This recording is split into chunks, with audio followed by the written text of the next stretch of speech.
Bienvenidos a la Oveja Eléctrica, un espacio a la vanguardia del pensamiento y de la ciencia. ¿Qué tal, Pepe? ¿Qué tal, Kelly? Pues es un gusto hablar de la cultura abierta de la ciencia. Así es, Kelly. El día de hoy vamos a hablar de una cultura llena de imaginación, llena de inteligencia, para tratar de ver lo que pasa dentro de nuestro cerebro cuando percibimos, por ejemplo, una rosa. Pepe Gordon conversa con el Dr. Henry Markram, director del proyecto Cerebro Azul, uno de los más ambiciosos estudios en la ciencia para hacer modelos del cerebro y entender cómo funciona y cómo mantenerlo sano.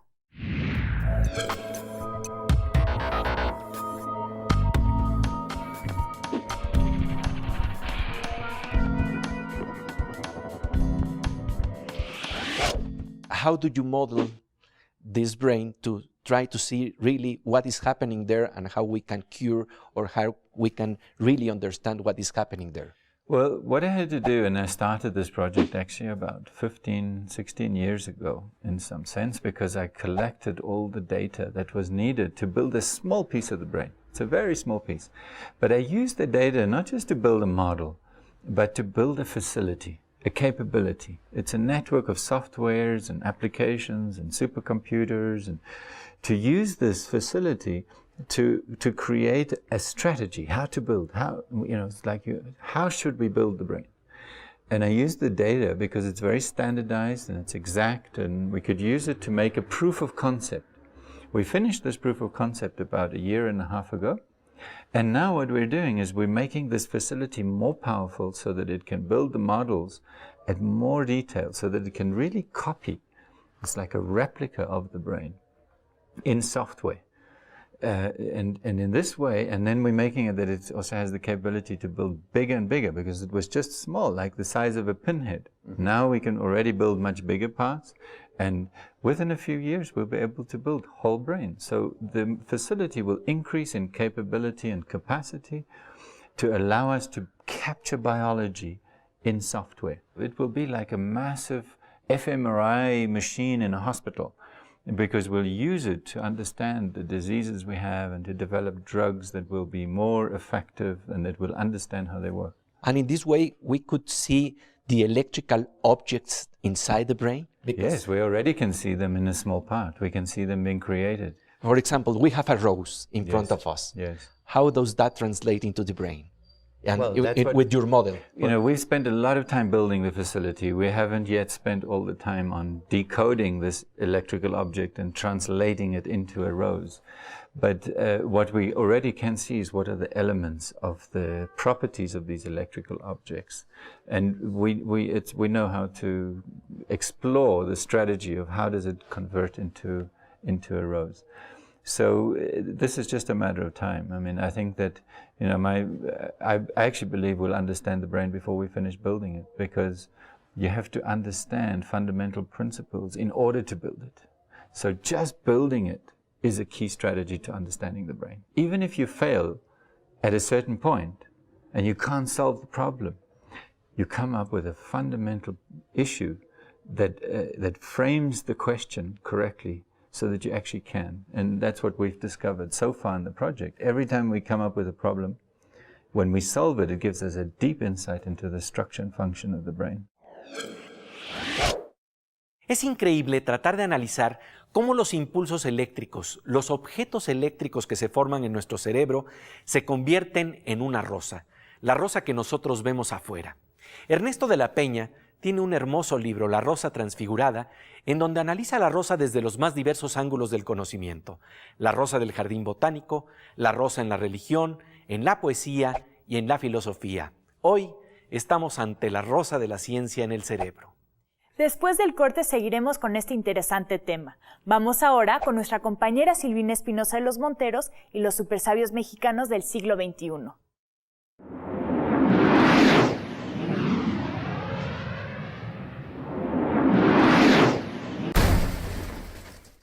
En vez de buscar oro a la manera de los gambusinos, en el siglo XXI existe un detector de metales perfeccionado por una familia mexicana dedicada a la ciencia, los Toledo. Bueno, pues el día de hoy estamos con Cecilia Toledo Gutiérrez. Oye, ¿en qué consiste el detector de metales? Bueno, este equipo es un sistema novedoso que se ha diseñado y se va innovando constantemente. Ahora tenemos un modelo que es computarizado. Eso le ayuda a la persona que va a la búsqueda de tesoros que lleven un sistema efectivo que atraviese cualquier tipo de terreno, que no marque lo que son minerales o el agua, para que no esté dando falsa detección y solamente vayan al objetivo. Te va a detectar desde una moneda o un hallazgo más grande, ya puede ser un cofre o una jarra con monedas también. Trabaja con una dotación de baterías. El aparato nada más lleva 2 botones, uno para encenderlo y apagarlo y otro para el ajuste. Entonces nada más es encenderlo, ajustarlo y trabajarlo normal a 5 centímetros donde vamos a buscar. Que está basado en una nueva tecnología. Los sistemas que existen en el mercado son muy costosos. Te empiezan a detectar, como había mencionado anteriormente, la humedad de la tierra, y en México hay una tierra muy húmeda, entonces esos aparatos empiezan a dar falsa detección y no pueden trabajar en lugares cerrados, o los que pueden trabajar en lugares cerrados implican comprar varios equipos, que eso es un gasto extra para las personas. Pues bien, como ustedes han visto, nos encontramos ante un invento más de los supersabios del siglo XXI.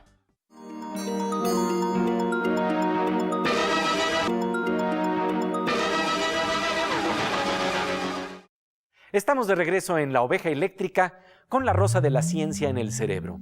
La rosa existe fuera de nosotros, pero una rana la ve de una manera distinta. Traduce lo que vemos en forma diferente. Crea otra burbuja perceptual. ¿Qué es lo que pasa en el cerebro para que podamos percibir una rosa? Pepe Gordon conversa con el Dr. Henry Markram, investigador de vanguardia en neurociencias, sobre los misterios de la percepción.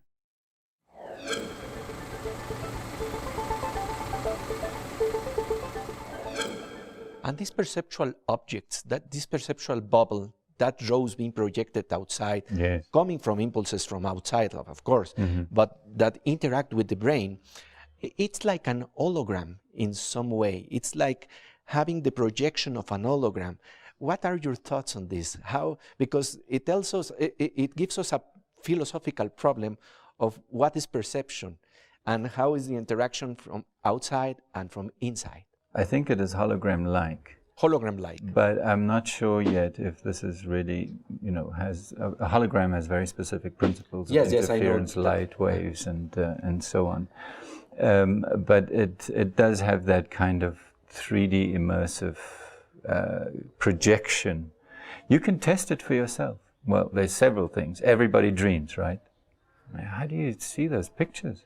You see pictures when your eyes are closed, when your brain is just randomly running around creating beautiful little activity spaces. You're flying through a waterfall. Your brain is creating that. Your brain can create a world. We know that. Everybody knows that.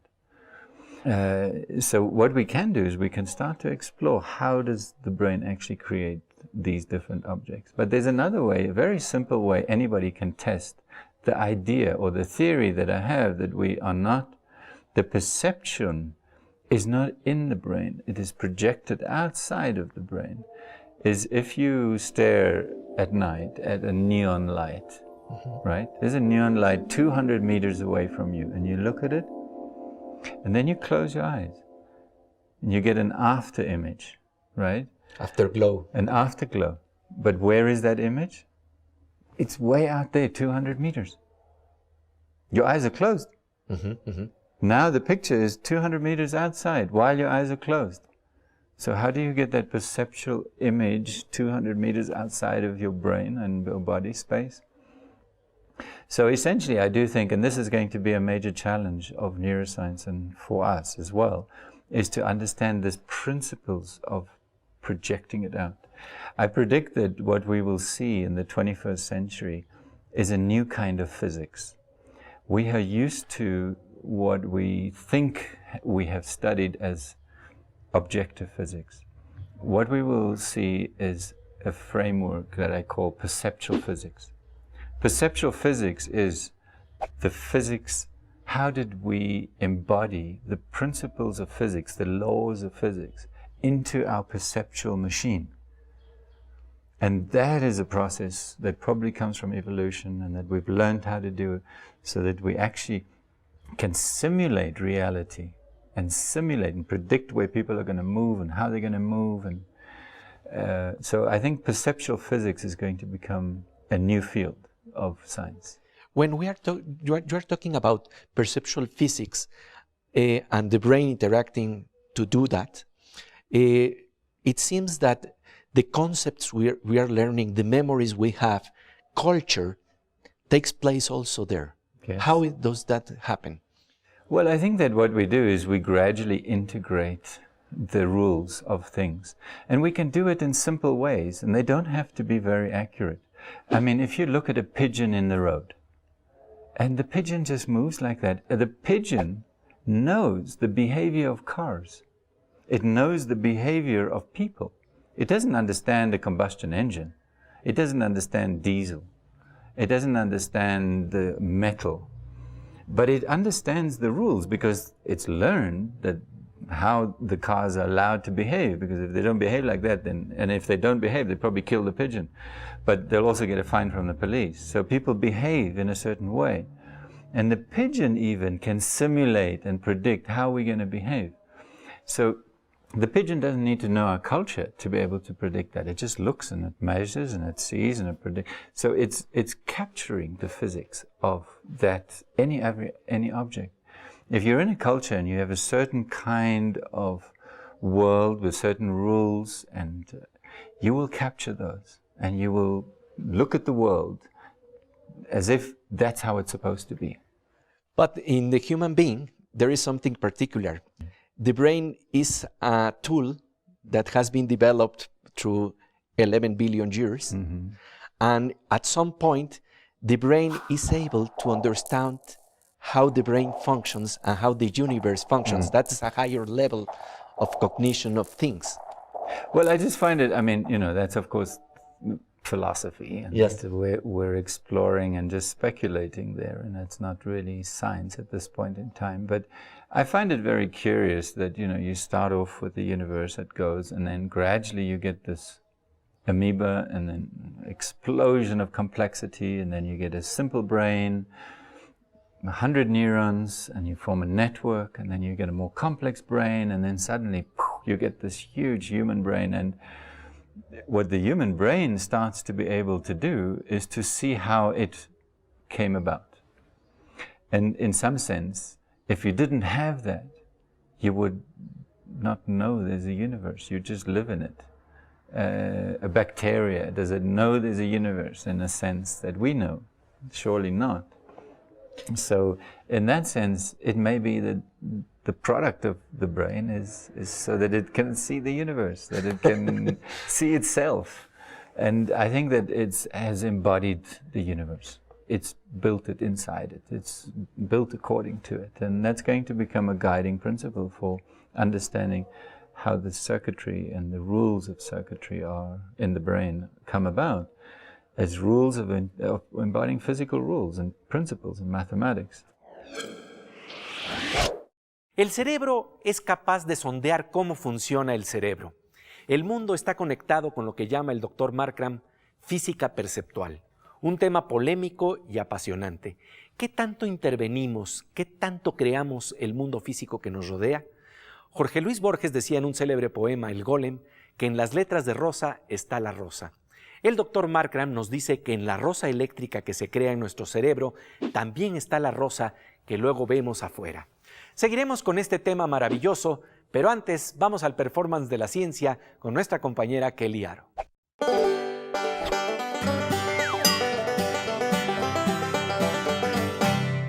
Pues querida Kelly, hoy hemos estado hablando de burbujas perceptuales y te veo con unos guantes muy hermosos. Así es, ya estamos listos para el experimento del día de hoy.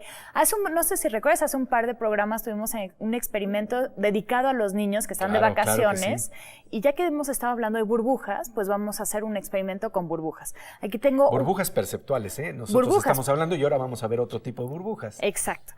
Aquí tenemos un tubo con agua con colorante. Con colorante, sí, claro. Y tengo hielo seco, me protejo las manos con los guantes, por eso traigo los guantes. Eso es muy importante. Para que no me queme. Entonces estoy introduciendo el hielo seco. ¿Que equivale a qué? Es dióxido de carbono, el hielo seco. Y aquí tenemos agua caliente. Ajá. Que ya empieza a reaccionar. Y ahora te voy a pedir, Pepe, si puedes Sí, poner un sí, poquito de jabón ahí en nuestra pócima. Oh. Y estamos viendo aquí burbujas perceptuales. Y lo que vemos aquí es que generalmente las burbujas salen en el aire, flotan, pero como el dióxido de carbono es 1.5 veces más pesado que el aire que respiramos, entonces se va para abajo. Con la sensación de burbujas que nos está en este momento arropando, vamos al corte y seguiremos con el tema de la rosa de la ciencia en el cerebro, que después de todo no es más que una especie de burbuja perceptual. No se lo pierda.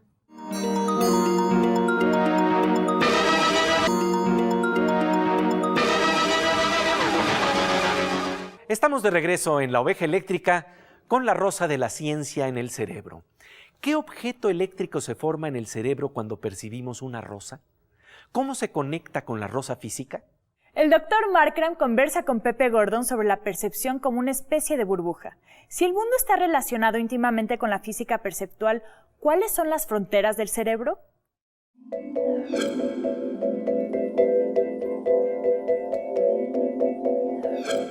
Let's talk about some speculation. If that brain is capable of understanding the perceptual physics, could that brain alter the perceptual physics to model it like when dreaming, to have a richer reality? Sure. That sounds like magic. Well, the point is that your perceptual, there's two things. The perceptual bubble is created by you, so you can see as far as you can see about the world. But it's not all. There are other animals that are tuned to see very different things in the world. And they can see, electron beams so that they can navigate through we don't see electron beams. So it could well be that, you can tweak, that's science fiction, whether you can actually tweak the brain or whether you would want to tweak it.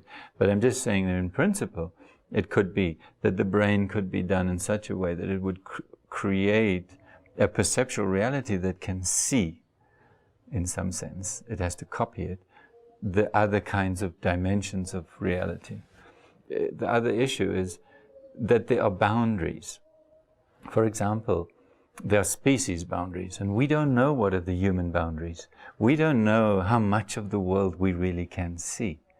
So if you drive in the forest and I'm driving my car and there is a deer that looks at me, what does the deer think? What can it think? What does it think is this car? It cannot think that what metal is or a combustion engine is, or it cannot have those concepts. It's a fundamental limitation of the deer. It will never understand a combustion engine or petrol or brakes or wheels or plastic or metal. It will never understand it. So there's a limit for all the other animals. And who says we don't have a limit? So we don't know our limits. We don't know because we think that everything we see, that's the limit. But we know that the brain is evolving. It's evolving. And perhaps in this evolution of the brain, what we're evolving to is to seeing more and more of the universe. And in that way, maybe art, it gives a glimpse or a tweak of what we can dream. I think art is definitely something that resonates with us because it's part of the fabric of what makes sense. Henry Markram, thank you very much for this interview. Thank you very much. Thank you very much. Pues así es. No sabemos cuáles son las fronteras humanas, cuáles son las fronteras del cerebro y de lo que podemos ver. Me quedo con la posibilidad de que el arte y la imaginación puedan ensanchar los límites de lo que podemos percibir. El doctor Henry Markram, investigador de vanguardia en neurociencias en la Oveja Eléctrica. Y pasamos ahora a la sección Aguas con la Morsa con el físico Manuel López Michelone.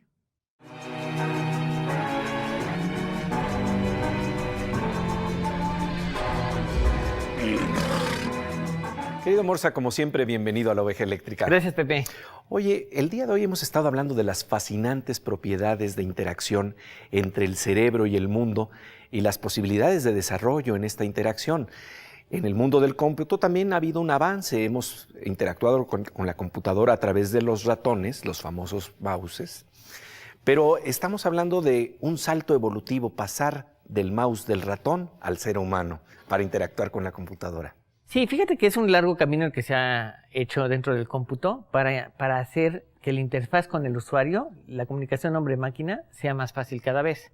Pero las percepciones con las que interactuamos con los objetos están incluso cambiando. Por ejemplo, la televisión en 3 dimensiones, que ahora se está poniendo muy de moda, incluso los partidos de fútbol, soccer, se pueden ver en 3 dimensiones, pero necesito unos lentes, porque la historia significa que tengo 2 imágenes que están desfasadas una por otra en 6 grados, un ojo ve una cosa, el otro ve otra cosa, y de pronto el cerebro genera la imagen. El punto está en que de alguna manera la interacción de los objetos con los que interactuamos nosotros están tomando nuestra percepción para saber qué tienen que hacer con ellos. Eso es muy interesante, ¿sí? De hecho, por ejemplo, está el Xbox de Microsoft, que lo que hacen es un aparato que ahora se agrega al juguete para los videojuegos, que tiene 2 cámaras de video. Y ahora el objeto, el control remoto para interactuar con los juegos, es la persona. Es la persona, pasamos del ratón a la persona, al ser humano. Pasamos del ratón a la persona. Sí. Y ahora hago así y el sistema cree que estoy manejando.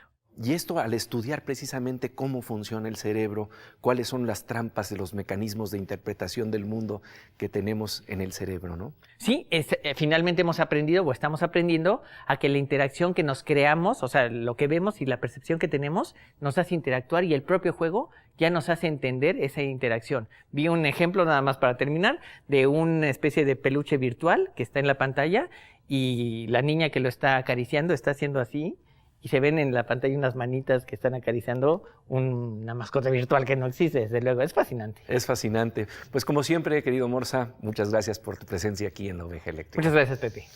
Y bien, pasamos ahora a la sección Veo con la mosca eléctrica, Miriam Moscona.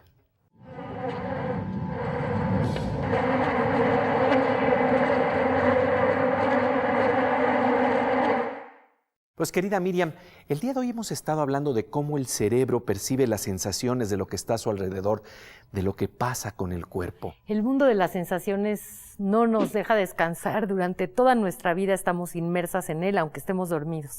Y las terminaciones nerviosas son las que te permiten detectar ciertos estímulos como movimiento, presión y dolor. Mira, si yo te arranco un pelo, enseguida te vas a dar cuenta que algo te hice. Absolutamente. Y bueno, existe la expresión te tomaron el pelo, que quiere decir como que abusaron de tu confianza o te vieron la cara. A lo mejor de eso no te das cuenta, pero si te arranco un pelo en este momento, eso lo sí vas a lo registrar. vamos a percibir. El folículo piloso es la parte de la piel que da crecimiento al cabello al concentrar células madre. Cada cabello descansa sobre un folículo piloso, siendo este la estructura cutánea más dinámica y una de las más activas de todo nuestro organismo.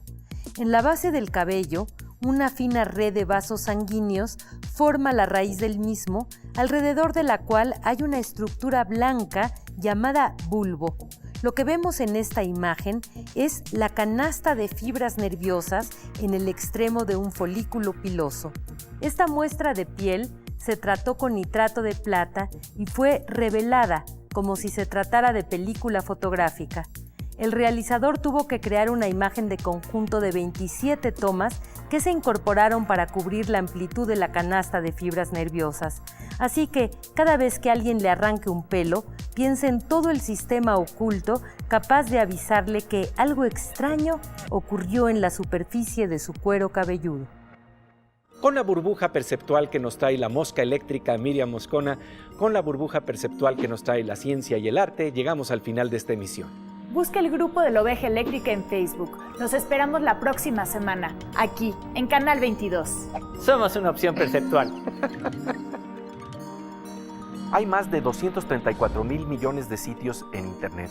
¿Cuál es la ciencia y la tecnología para poder hacer la búsqueda precisa y encontrar la información que requerimos? De esto nos va a hablar Ricardo Blanco. Vamos a ver si encontramos la aguja y la sacamos del pajar, aquí en la Oveja Eléctrica. En Canal 22.